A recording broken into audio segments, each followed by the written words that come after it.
All right, y'all, got some news that we got to talk about. First off, right off the rip, before we even dive into what was actually supposed to be in this video, of course, the news would jump off after I've already recorded the video. But you know what? Nonetheless, we still gonna add this in because you got to know about it, even though it pains me to have to report on it. Now, you guys may remember Married to Medicine Los Angeles, that cast. I mean, justice for Married to Medicine Los Angeles. Justice for Married to Medicine Los Angeles. I mean, gone too soon. Gone way too soon. Similar to Southern Charm New Orleans, but I digress.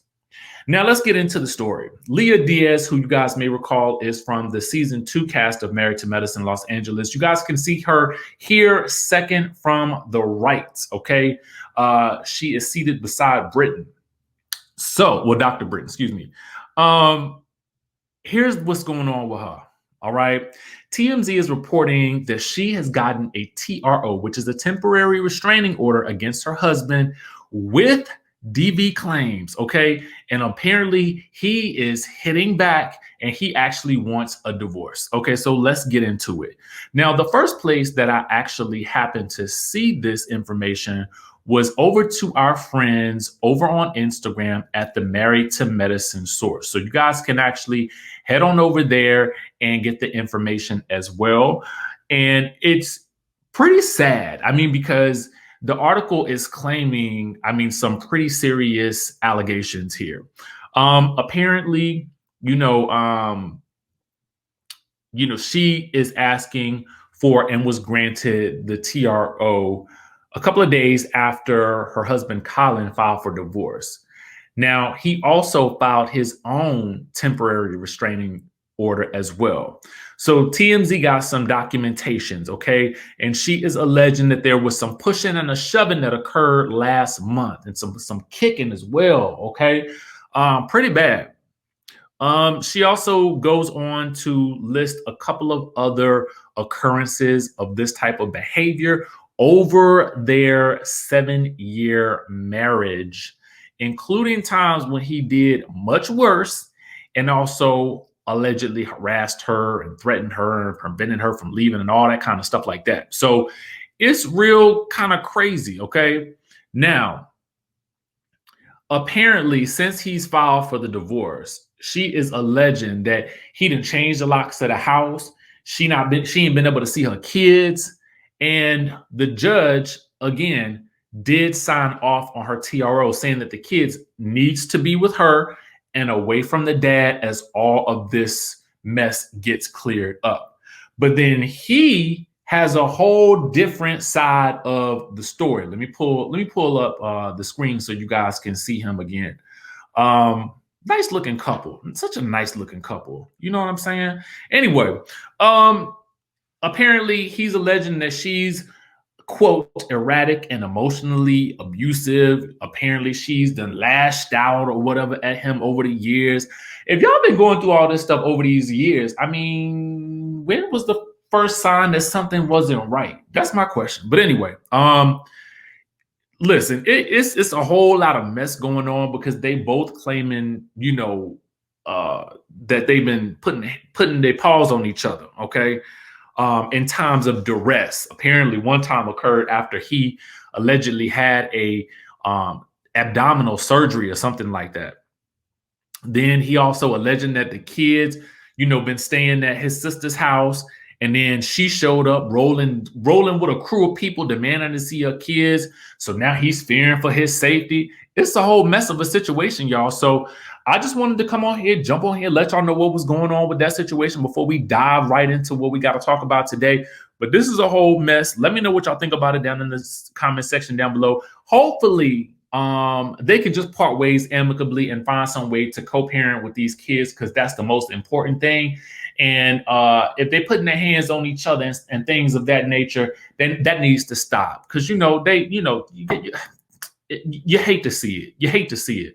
So we're going to wish them the best, and we're going to get on with the show. What's going on with Skye Squad? We are back in the building, and we got to talk housewives.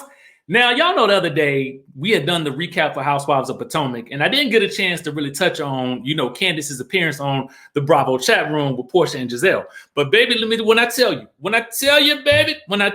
little baby, what that girl did and when she dragged Mia Thornton on that good show the other night, Lord have mercy. Lord have mercy. Portia and Giselle was just looking like, oh, Urker.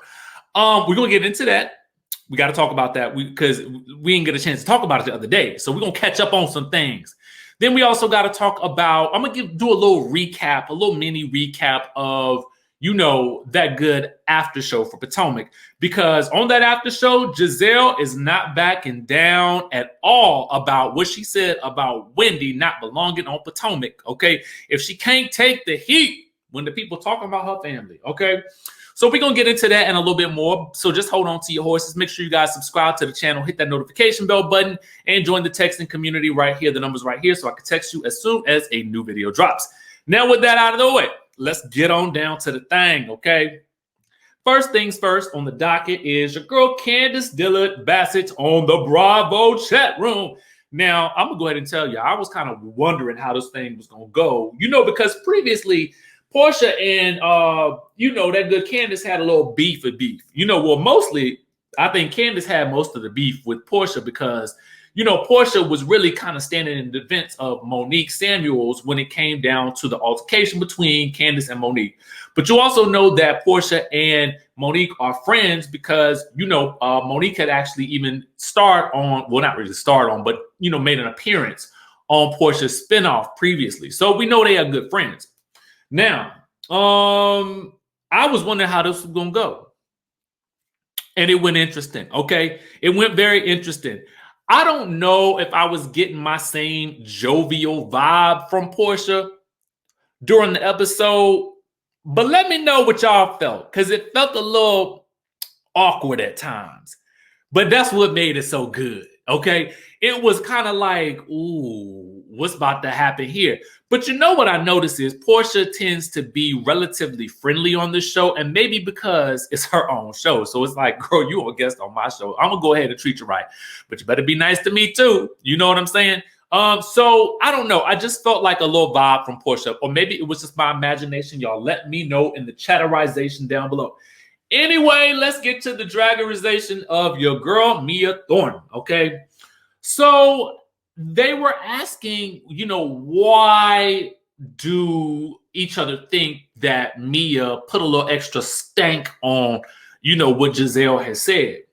Now, Portia reasoned that maybe Mia didn't get it right, obviously, but maybe that she felt like that's what Giselle's intentions were. And Giselle maintains that I did not say those two words, weak B. They're referring to when, Mia told Wendy that Giselle had called her a weak B.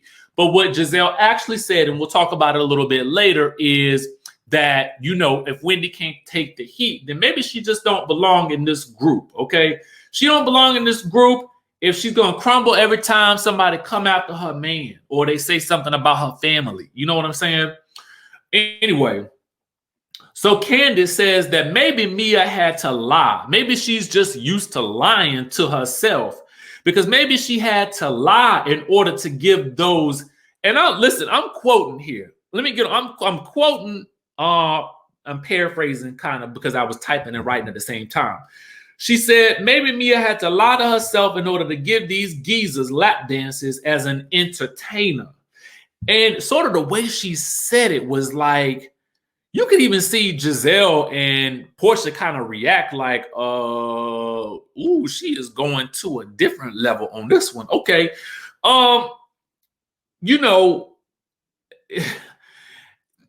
It was real deep. I mean, just the way she was kind of going on and on about how Mia had to lie to herself in order to get through what she was doing as an entertainer. So it was just like, oh, girl, you was really going there. So Portia eventually had to change the subject. Now, Mia caught wind of this, obviously. Obviously, she did. Obviously, she caught wind of it. And so she took to the tweets, okay? She took to the tweets. And she has something to say, okay? She said this in response. She said, okay, I'm a broken line A flip-flopping O from Charlotte, whose husband found me in a strip club where I did things that landed me all the way up in the penthouse with big AF feet. Now what? with the little nerdy smiley face emoji. Okay. You know, clearly Mia saw it, had some thoughts about it, and she's just kind of like, now what you gonna say? What you gonna do now? What you gonna do? As Sheree would say. Okay. No word yet on if your girl Candace has responded or if she will. I'm assuming she might be waiting for the reunion. Okay. Also, our girl Sasha Marfal from, if you guys follow online, okay, Sasha does the Bravo breakdown, and she also makes several appearances on Watch What Happens Live, and she is the epitome of Black girl magic. I just want to say that, you know what I'm saying? Just because I feel like it needed to be said, and she is just a force to be reckoned with. Anyway, she had hopped up on the Bravo's chat room as a special, guest correspondent, and so she asked some questions that the people really wanted to know. So she wanted to ask Candace, well, now what was going on with you and Jemele Hill the other day? Okay, because y'all remember, Candace had done went in on that good Jemele Hill because Jemele had been, now Jemele's a popular, writer, sports, commentator, yada, yada, yada. Anyway, Jemele had tweeted some things about her thoughts about the situation from season 5 about Real Housewives of Potomac because she was just watching it. And so she really was kind of tweeting and basically saying, well, listen, she felt, I'm paraphrasing, she felt like, Candace's real issue in the situation with Monique was that she lost the altercation. Okay. So, Candace had to clap back, on social media. And so Sasha asked about it, as any good person would do in that situation. So Candace says, and again, I'm paraphrasing, she doesn't have beef with anyone but the devil. She said that Jemele had some inaccurate, foolish thoughts, and she has the right to opine about her opinion because she acknowledges, and then she also acknowledges that Andy said she was a mess on Twitter. So that's why she chose to try to, DM her and handle the situation. But she still took to social media publicly and addressed it. So people still caught wind of it. But anyway, Giselle chimes in and acknowledges that there's growth in Candace, and it's big that she didn't address her publicly, but she kind of did. Anyway, Portia is just looking kind of like, We also get a clip from next week's episode of Candace calling Ashley wide-bodied. Portia kind of had to step in and was like, kind of defending all the, as Portia said, wide-bodied moms out there, because I don't know if she was coming at her because she was wide because of the pregnancy, or if she just felt like Ashley had a wide back in general. But some people was offended by it. Let me know in the chatterization if you were offended by what she said. I don't know. I'm gonna let you. We'll talk about it more when we see the episode. Let's move on to the chat room, to the chats. I mean, not to the chat room, to the after show. Okay, we finally get in the Real Housewives of Potomac after show. Typically, as you guys know, we get the after show after, or at least around the second half of the season, unless you Real Housewives of New York, in which case they don't even bother doing it because they didn't cut the season down a couple of episodes because the ratings is down. But I digress. Here is, a couple of looks from the after show, okay? And we'll talk about what's going down. Now, when we look at the after show, I'm going to tell you what we tend to see. And we're going to get into this first little clip. Now, I ain't going to play the clip, obviously, but I is going to show it to you on the Bravo website. Now, if you want to get the full, commentary, what you're going to need to do is sign up for the Bravo newsletter, and then you get access to these insiders stuff. You know what I'm saying? But anyway, what we do know is that Giselle is standing by her comments that maybe Wendy Acefo does not belong in the Real Housewives of Potomac friend group.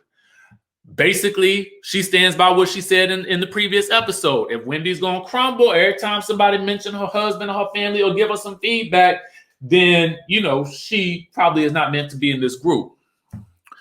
So to break it down even further, we got pretty much 3 factions going on here. You have this faction right here, which is Giselle, Robin, and Ashley. Giselle kind of gets her own little after show confessional. Robin is paired with Ashley. So in this, you have this faction right here, which basically feels like, well, everyone's relationship is up for grabs and up for discussion in this scenario.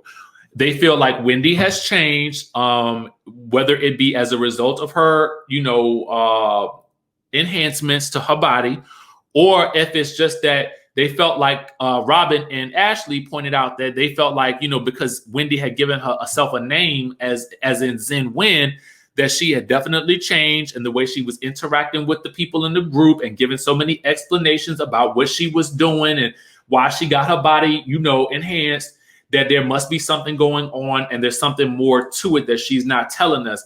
And basically, it felt like they were insinuating that maybe it is something to the rumors. They didn't say that, but they did insinuate it if you watch all of the clips.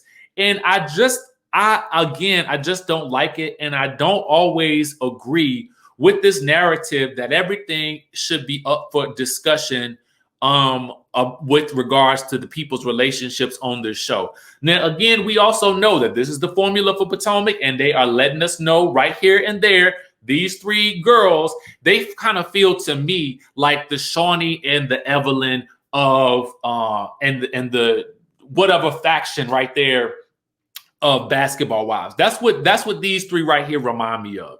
They kind of remind me of the Shawnee Evelyn group. And, they kind of seem a little bit more like the mean girls who will, haze all the other girls and bring everybody's business out to the public because they feel like their business has been brought out to the public, especially Ashley and Robin. Now, you also have this faction. It's not, well, aside from Ashley's face right here, you got Candace and Wendy. Now, Candace and Wendy feel, exactly how Wendy feels. Like they are giving too much attention to Wendy's body and what she's doing with it and why do they care. Candace is really like, she says that she doesn't understand why the women are coming after Wendy because she feels like they must be just bored. Like, why are y'all doing this? Also, she feels like, they should have pulled Wendy to the side. And why would Giselle go to Ashley of all people when she should have gone to, if she was going to go to somebody who was close to Wendy, in the way that she herself went to Giselle when news came to her phone about Ashley's husband, she feels like Giselle should have done the same and gone to at least her first versus having all these conversations with Ashley. And, Wendy still feels like Giselle is really the weakest person in the group because basically she's saying anybody that goes back to an ex that did all of these things to her is the weak one, right? So you got that going on right there. Karen also feels the same way. She feels like they should have pulled Wendy to the side. She also feels like, Robin and Wendy's issues, they both went kind of low with each other, but she feels like, it was well-deserved because Robin kind of, came at Wendy first when nobody was talking to Robin in that situation. The bad thing about this situation is that, Robin is just so up in arms about her friendship with Wendy because she feels like, and Giselle says that Robin was one of the people that supported Wendy the most, called her, checked on her, all this stuff like that. But then in my mind, it's like, well, it's surprising to me that if she was so close to her and she was checking on her, why wasn't she the one who was coming to Wendy with the questions like, girl, is you okay? Is you not? Or what have you? Why didn't she do that? There was every opportunity to do that if they were so close, right? It's very interesting. That whole situation was the whole thing is very interesting. You can see the thing that bothers me the most, I think, about this whole, when you watch the after show, is Candace is saying literally all the right things with regards to her support of Wendy and her disdain for how she felt about Robin and Giselle's actions. But I just wish she would have said more like that, more stuff in defense of Wendy during the actual episodes, right? Because she got a lot to say. She got a lot of opinions. And I agree with most of what she's saying. But I just wish she would have said them during the episode, right? So that's that. That's my recap on the after show. If you guys haven't checked it out, please definitely do. It will frustrate you even more. Trust and believe if you haven't watched it. So I'll put a couple clips down in the description link down below. But outside of that, make sure you guys keep it locked on this channel. I'm currently on vacation, but I still wanted to provide you guys with the video. And we will keep it popping, y'all. We'll keep it popping. I'll catch you guys in the next video.